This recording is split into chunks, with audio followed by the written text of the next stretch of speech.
A quiet drive through the woods takes a bizarre turn when something eerie shows up on video that the driver never saw in real life. As the driver cruises along what appears to be a secluded golf cart path, two glowing lights emerge in the distance. At first glance, many assumed they were headlights. But here's the strange part. These lights seem to vanish suddenly, as if they were never there at all. The comments are divided. Some suggest it's a pair of glowing eyes, while others are convinced it's something paranormal, like orbs caught on camera. And if it were headlights, why didn't they continue down the path? So, what's your take? Are these simply headlights reflecting oddly in the camera lens, or could it be something far more mysterious hiding in the woods? Let me know in the comments, because as always, I'll let you decide. Real or fake?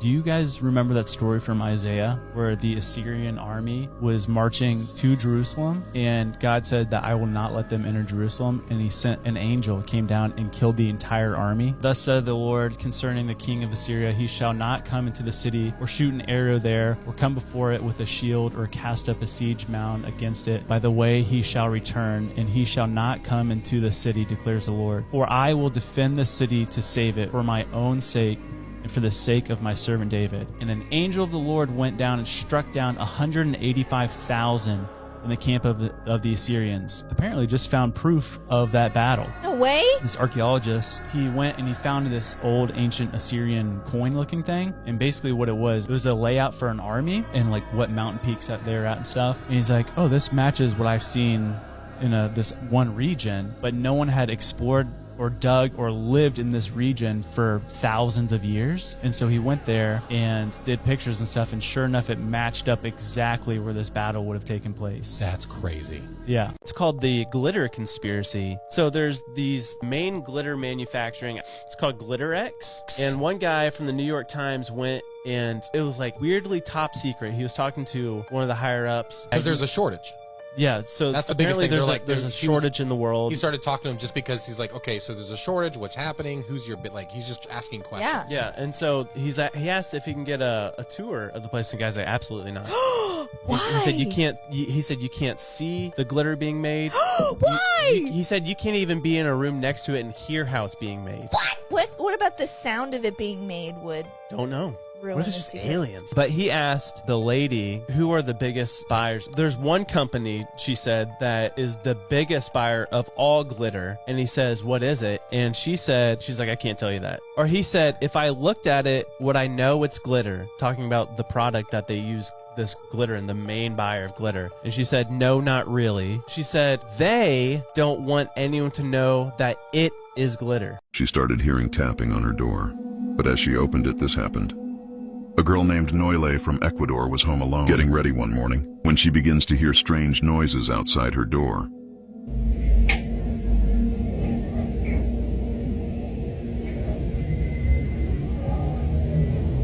As the windy ignores the sound, immediately after whistling is heard, her nose begins to bleed. Still ignoring whatever's at the door, she hears footsteps and whispering, and decides to see who's there. An immense heavy sensation fills the hallway. Unable to see, she closes the door, as whatever was knocking tries to get in. But as she slightly opens the door and peeks out, this happens.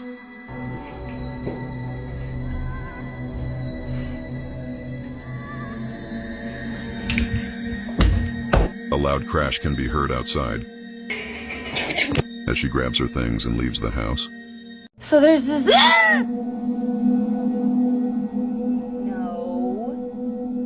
way.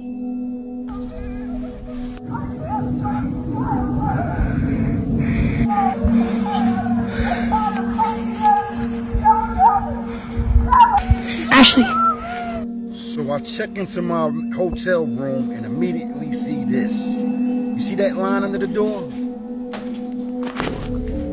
What is this? What is this? Maybe it's some kind of service box. What? Is this a smuggling tunnel? What is this?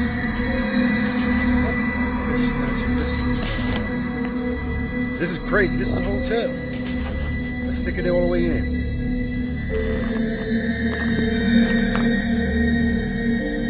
Steady. What the fish snatcher? It's back. It keeps peeking in here. Help me.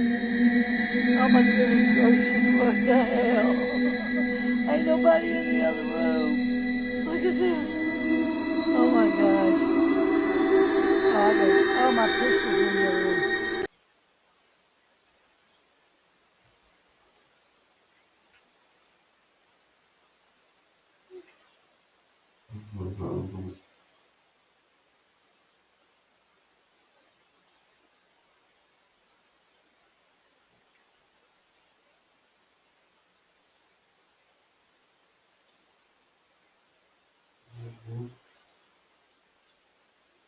What are you guys doing?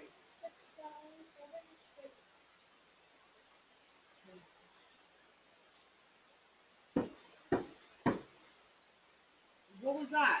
I don't know. Try to be quiet, you can see them.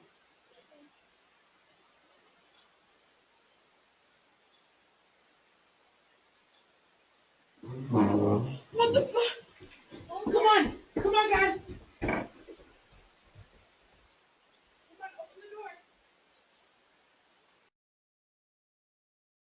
Don't ever talk to the dead. This guy says that when his mom was younger, she used to be a nurse. She admitted to him that she was the kind of nurse that would get really close to people, so whenever they did pass away, she would make it a point to go to their room and say goodbye to them. However, she stopped doing that because of something that happened to her. And of course, I'm gonna tell you the story that his mom told him. She says it was really early in the morning and they just found out that an old lady that she had been taking care of named Lucero had passed away. The mom and Lucero had become very close friends. Because of this, the death of Lucero hit her really hard. The mom admits that when she went to go say goodbye to her body that was in the room, she started crying and she had never done that in the past. When she went next to her in that bed, she obviously said goodbye to her and told her to rest easy and she was going to be in a better place. However, as soon as those words came out of her mouth, she had a really strange feeling like somebody was standing behind her. And it was in that very moment where she heard the following words. She is going to hell, the same place that you're going to.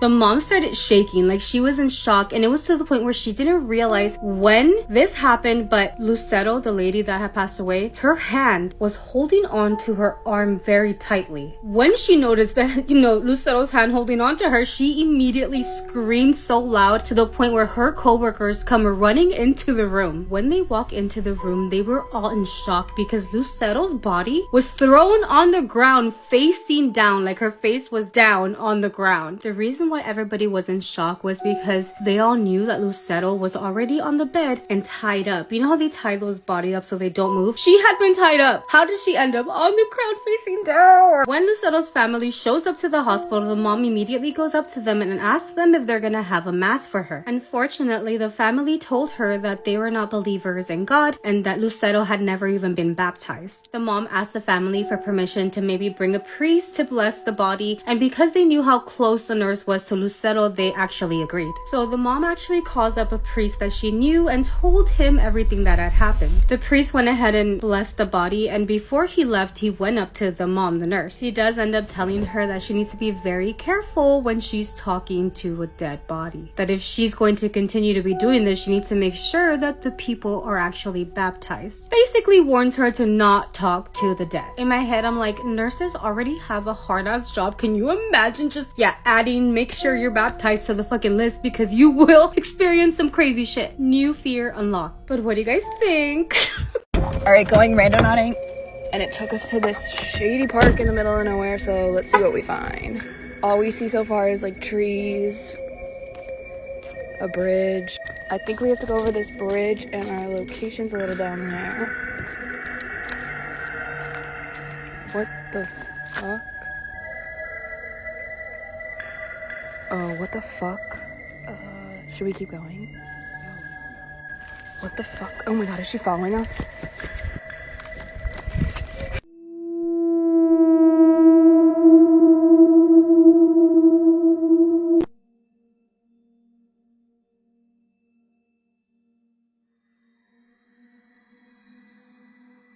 Z, so listen, we gotta do... Oh, come on.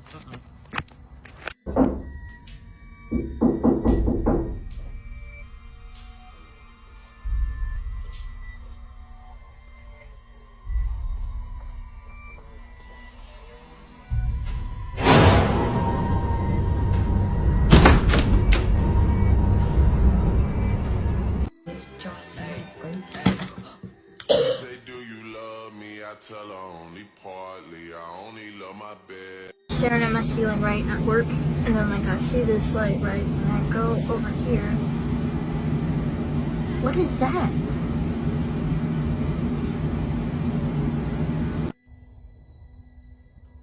Hostia. Niño. La hostia. Son las 3 de la madrugada. No mames, le brillan los ojos. Niño. Hey. No seas mamón. Mame.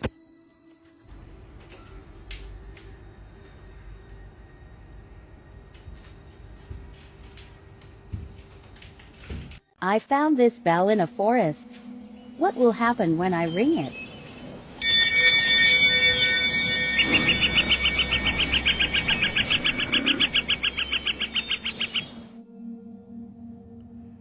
Yo, what the fuck is that? What the fuck is that? What the fuck is that? Dude.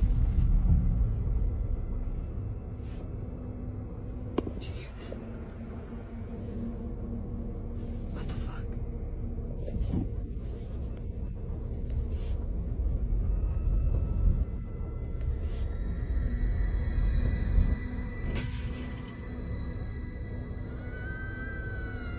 Oh my god, no. Fuck that. What? Somebody's in the window, keep it up. No, there's not. We heard a ticking clock. Don't go nowhere. Stay right here.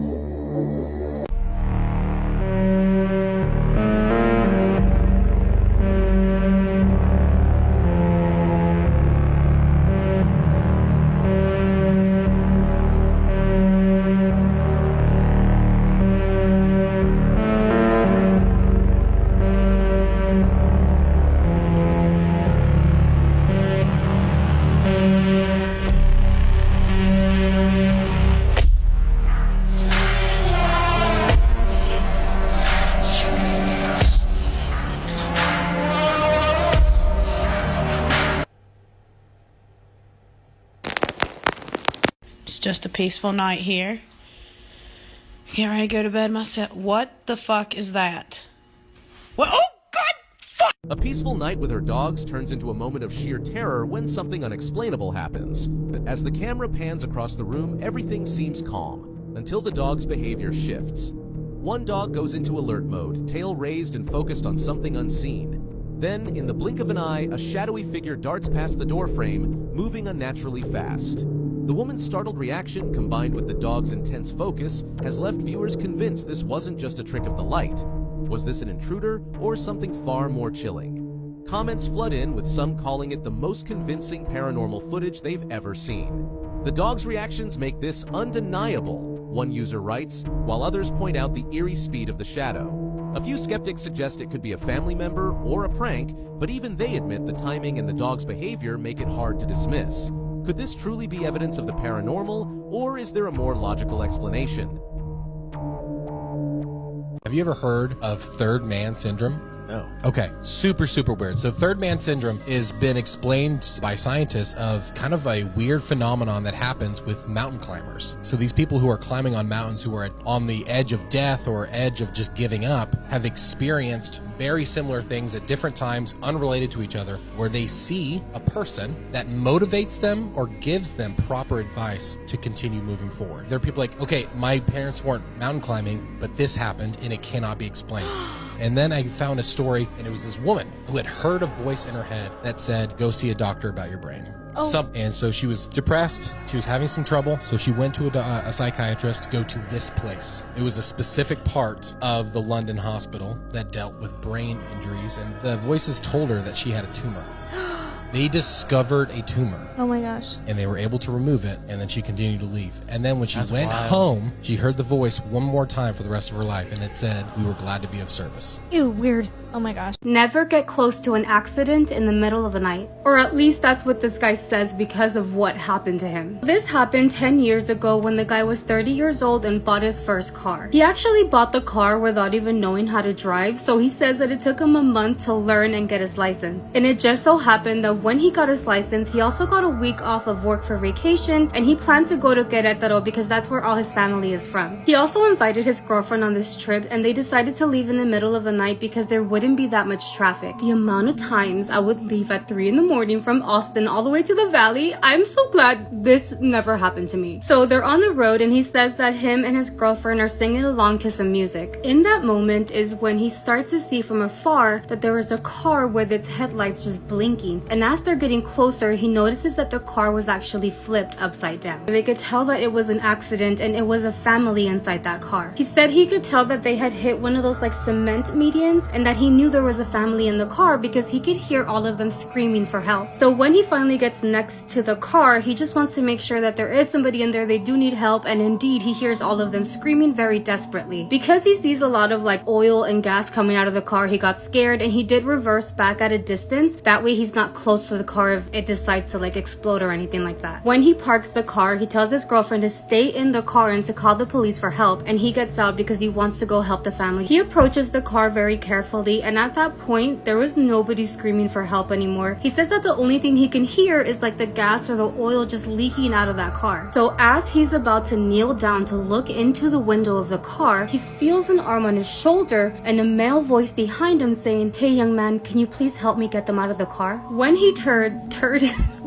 turned, he sees a man. He looks maybe 50 with gray hair, but he looks very strong. And of course, he told the man that he would help. The man asked him if he could first help him get the kids out of the back seat. He said that they both kneeled down and got into position to try to take those kids out, and he first saw a little girl that was unconscious. He said it wasn't that hard to get the little girl out because she was so tiny, but that he grabbed her by the shoulders and the arms, and that the man grabbed her by her feet and pulled her out of there. When they pulled her out, he was still holding her from her shoulders and the man from her feet, and they kind of placed her on the road just at a little bit of a distance from the car. As they're walking back to the car, the man's like, "Okay, we need to go to the left and get that little boy out." He says that this little boy did look like he was in really bad shape, and they did the same thing. He grabbed him by the shoulders, the man got him by his feet, and they went to go lay them down gently away from that car. While they were bringing that boy back to where the girl was, his safety, he said that he did ask the man where he left his car because he didn't see it around them, and the man never answered him. But he says that he noticed that when he asked that question, the man looked like he was hurt or like in pain, or like that this whole like accident was affecting him a lot more than it should have. So they leave the little boy with the other little girl, and as they're walking back to the car, the man asked him to take the little baby out of the passenger's arms. However, this time when he got close to the passenger window, he noticed that the window wasn't completely broken. There was only like a little part, so he needed like a jacket in order to put it there so he wouldn't cut himself and get that baby out of the passenger's arms. Without even looking back, he asked the man if he can borrow his jacket so that he can try to get that baby out through the window without getting cut. But the man never said anything. He never responded. He thought to himself that maybe that man didn't hear him, so he turned around to say it a little louder, and when he did, the guy was no longer there. He thought that maybe he went to his car to get something, but the only car that he can see on that road was the one that was crashed, and his at a distance. He said that he didn't have the time to wait for that man to come out, so he took his own shirt off and wrapped it around his arm that was gonna have to touch the sharp glass. He very carefully got the baby out of that car as safely as he could. Thankfully, it was in that moment where he could finally hear the police or like the ambulance sirens getting close to where they were. Since he heard them coming, he didn't go back to the car to try to get anybody else out. He said that the police, paramedics, and the firefighters showed up. He said that the police interrogated him and actually got mad at him for even moving those kids out of that car. He admits to the cops that he wasn't gonna move them, but there was a man there who had asked him to help him get them out of the car. That's when the police asked him to describe the man who was asking for that help. So he tells them it was a man in his 50s, he had gray hair, he had a blue jacket on, he had green jeans on, and he had some white sneakers on. He also mentioned that in that moment, the kids started waking up. The paramedics did say that the kids had some injuries and bruising, but that they were going to be okay. He said that the firefighters were in charge of getting the 2 adults that were on the driver and passenger side. Even though they told him that he could leave already since he wasn't involved, he did stay there a little bit because he was a little curious about the conditions of the people in the front. He was so surprised at how fast the firefighters were able to get the lady out of the passenger seat, put her on that gurney, and left with her in the ambulance. He said that when the firefighters got to the driver's side, it did take them a little bit longer because he was really stuck in there. However, when they were able to get that person out and put him on that gurney, he says that he saw somebody really familiar laying there. It was the same man that had been asking for his help. I got chills.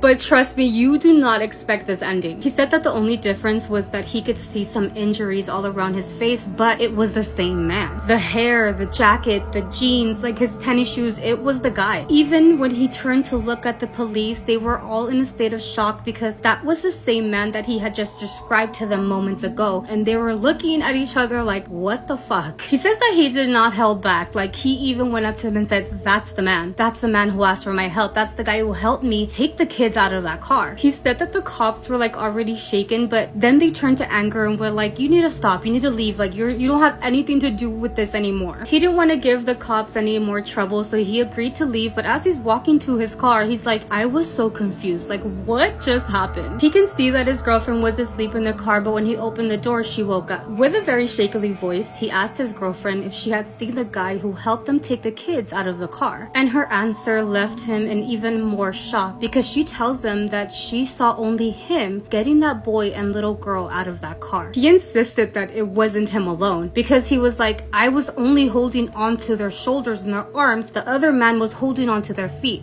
There's no way that you would have only seen me take them out when we were both holding on to like the opposite ends of those kids. And that was when his girlfriend said that when she was looking at him, yeah, he was holding on to their shoulders and their arms, but that he was dragging them. The feet were dragging on the street all the way to the point where he would leave them to safety. And I know you think you know how this ends, but I'm telling you, it's not what you think. He said that he felt like he was going crazy about what his girlfriend just told him, but he couldn't leave it alone. He saw that the ambulance was about to get ready to take off, so he went and asked him if the man in that car had passed away. The paramedics answered no, that he had really bad injuries, but he was in stable condition. The driver, the guy, he's alive. Not just that, but he saw him awake in the ambulance. The guy was awake in the fucking ambulance. The paramedics thanked him for his great work at getting the kids out safely, and they left. He said that he has not stopped thinking about this whole situation because it would only have made sense to him if maybe the dad's soul, his spirit, was there asking him to take the kids out of the car. But the man, he's not dead. Like, he didn't die in that accident. He says that when he tells the story, people are like, maybe it was a different person. He's like, no, like it was not a different person. It was that same man. So what do you guys think? Like,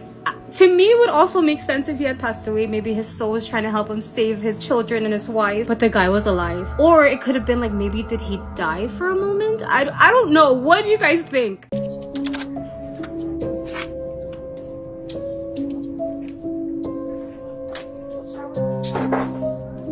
Go shower really fast. I need you to go shower. Please, Daniel. Dad.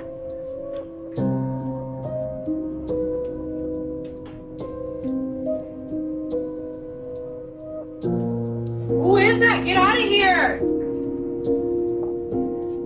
Get out of here!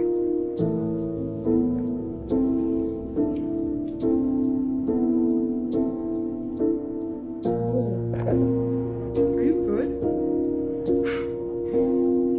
No one warned you I was coming over, did they? Hey, buddy. It's okay. I should be out and about.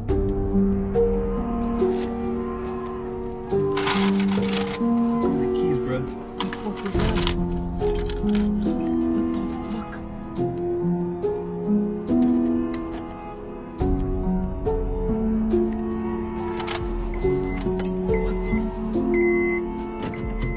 Hold on, guys. I gotta get out of here. People touching shit they shouldn't. Anyone a drink? Can only 8 to summon the devil? walked. It literally sounded. Stacy. What the? I found this bell in a forest.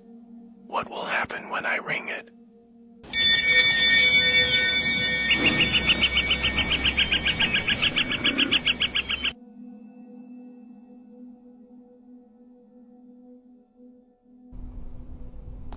Hi, I'm Chucky. Wanna play?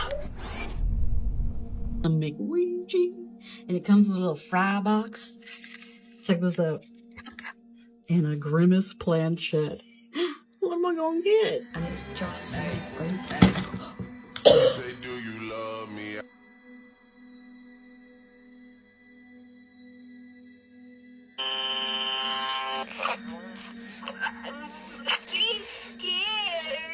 Yeah, me too.